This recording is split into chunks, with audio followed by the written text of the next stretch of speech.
Well, hello, folks out there in YouTube land. Got a big show lined up for you. Let's get right on into this thing. All right, an updated QB ranking for the SEC.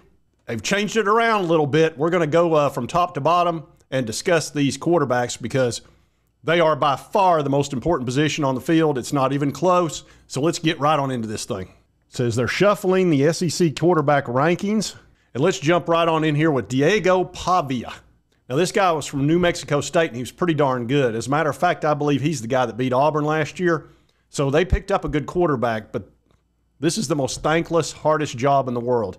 Being Vanderbilt's quarterback it doesn't get any tougher. It really doesn't. They've got him ranked number 16. It's probably because he's not going to have any protection. He's not going to have anybody to throw to. And I'm sorry, Vanderbilt. I know I give you a lot of grief, but it just kind of is what it is. Hey, at least you're getting a ton of money from the SEC and from the college football playoff. So, and you're a founding member. So let's move to number 2 or number 15. Lenoris Sellers of South Carolina, replacing Spencer Rattler. This is going to be difficult. Now, I'm rooting for Lenoris Sellers. I just am. I like the guy. He's a 4.0 student, which that immediately lets me know he's a hard worker and he's diligent.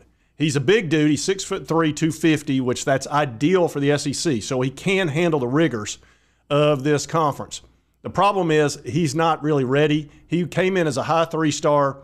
His fundamentals aren't quite there. His footwork is not there. I watched him in the spring game. He's a little bit loose, and you cannot do that in the SEC. The windows are tight, and you're just not going to get away with that. So I think this is going to be a tough year for him, but they probably felt like if they went out and paid a really great quarterback, which is what they basically did with Spencer Rattler, he would have taken off, and they think highly of him. So I kind of understand that, but it's a huge risk for Shane Beamer because he is so on the hot seat anyway.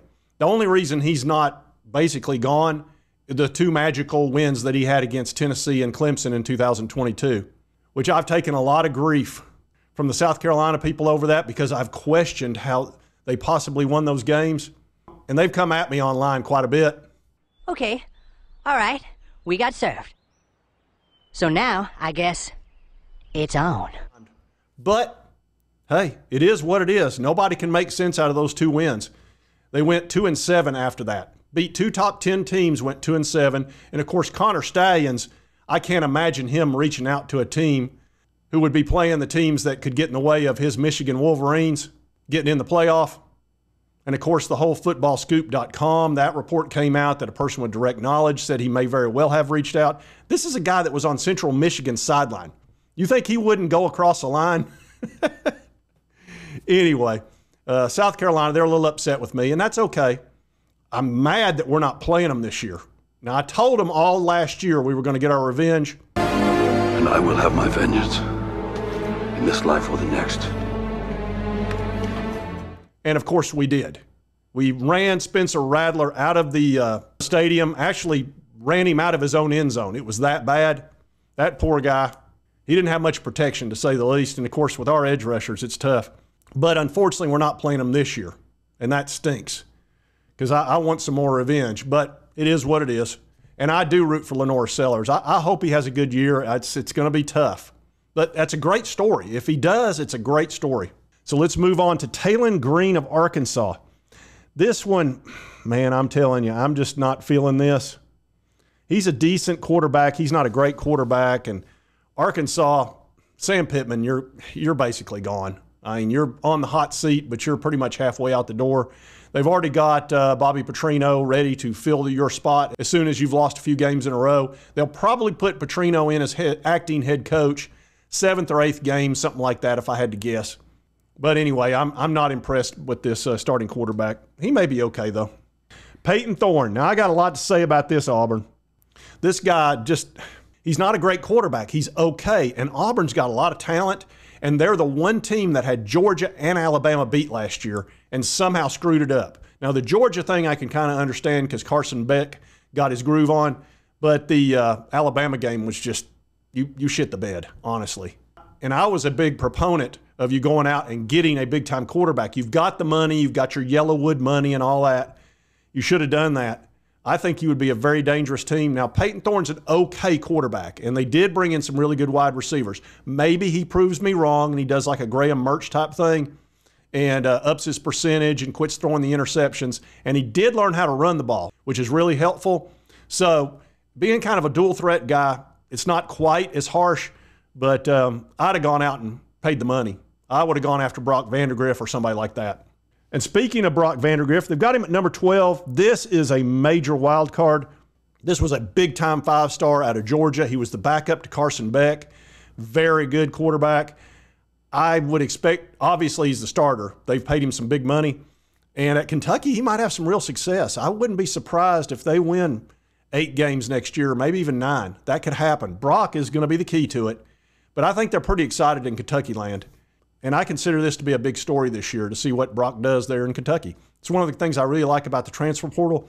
Here you've got this super talented guy, and he's sitting on the freaking bench. Let him play. Well, the transfer portal allows that. And he got some money. Comes in pretty handy down here, bub. Oh, tut, tut, tut. That's right. It comes in handy down here, bub. All right, Blake Shapen. Now, he's a guy that's thrown for a lot of yards. He's kind of a veteran. He's at Mississippi State. This is going to be tough for them. They've got a new head coach. It's just, this is going to be tough. This is really a year for them to get kind of used to the new system, new coach, all of that. I would not expect a whole lot out of him, but I think he's pretty talented. And we'll be playing them this year. Graham Mertz. Now, here's a guy that I thought was going to be a total bust. They got him from Wisconsin. He was actually a pretty highly touted recruit, high 4-star, but he didn't play well at Wisconsin at all. He threw for like in the 50s as far as a completion rate, threw a bunch of interceptions. It's like he's going down to Florida and going to be playing in the SEC, not the Big Ten. He's probably going to struggle something awful. But he played pretty well. They still had a losing record, which is their 3rd losing season in a row, which is, I hate that for Florida. I really do.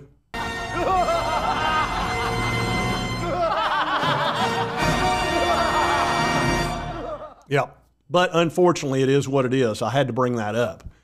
But I like him as a quarterback. He's tough.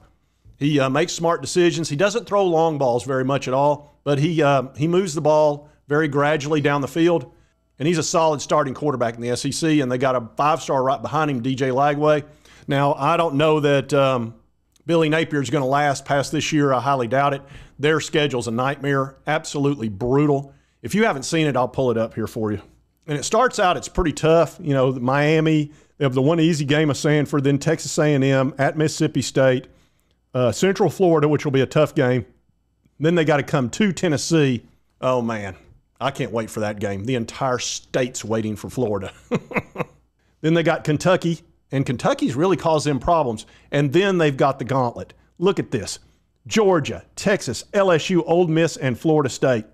It does not get any tougher than that, folks. It just doesn't. Oh, no, no.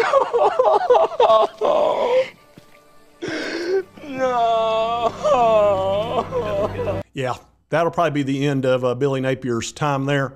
Now, he's going to leave with like $25 million in cash on top of what he's already made. And who knows, maybe they win 6-7 games and he keeps his job. If he makes a bowl game, they'll probably give him another year. And that'll make Ole Miss happy because you know they're going to go run into Lane Kiffin. You can just count on that. Up next is Jackson Arnold, who is a 5-star quarterback. Very talented. They got him ranked, like I say, number 10. Said he wasn't ready for the moment in his first start during the bowl game. That's a concern. We will be playing Oklahoma this year at Norman. Very exciting game. It's the first SEC game for Oklahoma. So you can imagine. And somehow Josh Heupel happened to be the head coach that is visiting, former national champion there and runner-up in the Heisman.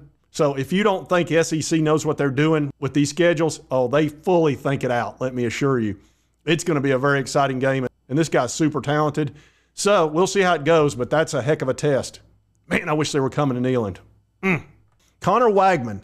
Now, Connor's another 5-star, of course, Texas A&M. He's got Mike Elko as his head coach. I think that's a really solid hire by Texas A&M. Had Connor Wagman not gotten hurt last year, you'd probably still have Jimbo. You wouldn't have had to pay him $76 million to leave. But it is what it is. You made your move, and you got tired of winning 8 games every year, which is basically what Jimbo pretty much was doing. And it's really surprising because Texas A&M's got top 10 talent. They just haven't had the coaching. So I look for Connor Wagman, if he can stay healthy, to have a great season. Now we got Garrett Nussmeier. Now, LSU is very excited about him. He played really well in the bowl game. I think this guy is going to have a chance to be special. He'll probably be one of the best quarterbacks in the SEC. A lot of people think that. They've got him ranked 9th because he really hasn't done that much. I look for him to have a really solid season. And LSU normally has a real good offense and has great wide receivers. So look for him to have a solid year. All right, Nico Iamaleava. You know I'm going to talk about this. I couldn't be more pleased with our situation with him. Like any quarterback, you just want him to stay healthy. With the offense that Josh Heupel runs, this guy's particular set of skills, which are ideal for a Josh Heupel offense. But what I do have are a very particular set of skills. Skills that make me a nightmare for people like you. Oh, yeah. He's going to be a pain. And not only is he a great passer of the ball, he's got that dual threat capability, and you saw that against Iowa where he scored 4 touchdowns, 3 of which with his legs. And he had very little protection. We had 3 of our offensive linemen out. They either opted out or were injured. So I look for him to wind up in New York. If he stays healthy, I fully expect him to have a chance to win the Heisman. Because if you take a guy with this level of talent and you put him in a Josh Heupel offense, well, I mean, you saw what happened with Hendon Hooker. And I think we're going to see similar numbers. So look for Nico to wind up much higher than this in the SEC, but, you know, he's not proven yet to speak of. He just played in the one game. So I know Tennessee's fired up. Brady Cook. Now this guy, I call him Mr. Moxie. He is a tough dude. He throws the ball really well. He's dual threat. He's super smart with where he puts the ball, and he knows how to win. I'm fine with him at 5. He could have been even higher. He could have been 4 or 3 in my book. But I like what he does there, and he is a huge key to Missouri's success. They lost their defensive coordinator this year because LSU went up there and pretty much offered him the moon to come to LSU, which is weird because Brian Kelly said he doesn't buy players. He doesn't want to use money to do those things, but he went up there and outbid what Missouri could pay for their own defensive coordinator, so that's a little strange. Then we got Quinn Ewers. I'm surprised he's at 4. That's a guy that probably should have been 2nd or 3rd. Terrific quarterback, and he was ranked as high as number 2 post-spring, but now they've got him at number 4. So Texas is loaded with talent. If you've seen the All-SEC players ranking, they've got a ton of them. So look for Texas to be really strong this year, and they're super confident. Some might even use the term arrogant. And they don't have to worry about horns down anymore because everybody knows it upsets them. And if you know anything about SEC fans, they are super sensitive to that type of stuff. So I have no doubt there'll be no horns down anywhere, especially when they're on the road. Because we just don't do stuff like that. You serious? Jalen Milroe, number 3. That's probably about the right ranking for him. Now, this is the ultimate dual threat guy. He's tough as nails, very hard to take down. He throws a deep pass beautifully. His intermediate, his timing and touch is it's a little marginal. Kalen DeBoer is a quarterback whisperer. If there's anybody that can take him to the next level, it would be DeBoer. But you can get all the coaching in the world. You're either good at something or you're not. And touch is something that you kind of have to be born with. But we'll see. You know, he may be able to get him to the point to where he can throw the ball with good timing and touch. He could definitely be in New York, and he could also be benched because he's not really a perfect fit for what DeBoer likes to do. He's not really a dual threat guy, but he might make an adjustment with this guy because of his talent. Carson Beck at number 2. Little surprised he's not at number 1. So he was number 1 before. This guy's Steady Eddie. He found his groove against Auburn. Auburn was beating the crap out of him. Suddenly he couldn't make a bad throw. He was throwing to that dadgum tight end. I never can think of his name, Brock or something. But he just made some great throws and brought him back against Auburn and then played super consistent all the way through. And they ended up losing 1 game to Alabama at the last minute. Otherwise, I think they'd have been the national champion. I thought they were a better team than Michigan. But so be it. That's the way the playoff was set up, thanks to the Alliance. And we got a new number 1, which is Jackson Dart. He was ranked at number 3. He's moved up to number 1. Let me tell you something. This guy has got even more moxie than Brady Cook.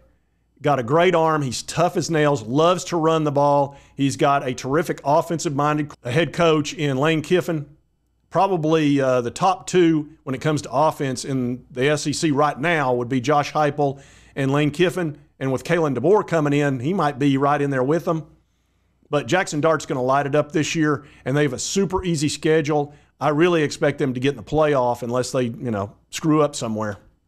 And I'll show you their schedule. I mean, you look at these first few games. Furman, Middle Tennessee, Wake Forest, Georgia Southern. They're 4-0 before they even get out of bed.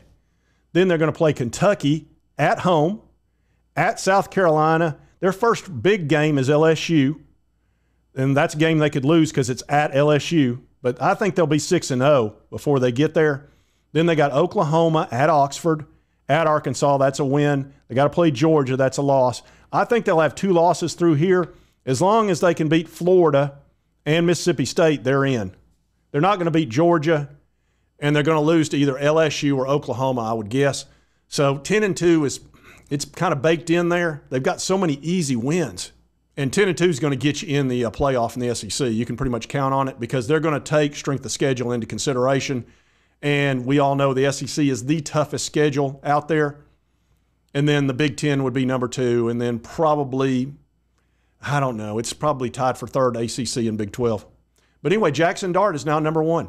We'll see what happens at the end of the year. I have very high hopes for Nico, and I could see any of those top 5 guys finishing number 1 very easily. There's there's some good quarterbacks this year. Sometimes we don't have good quarterbacks, which is really weird for the SEC. This year, I think we've got some outstanding ones. Anyway, I want to do that breakdown and go through the top quarterbacks post-spring. And if you like this content, be sure to hit that like button. Let's continue to cover all of these big sports stories. If you've not subscribed, boom, boom, boom. Hit that little button. Doesn't cost you a dime. And right over here is the most recent video that YouTube thinks you'll enjoy based on your viewing history. And we will see you next time on Sports Talk Jay.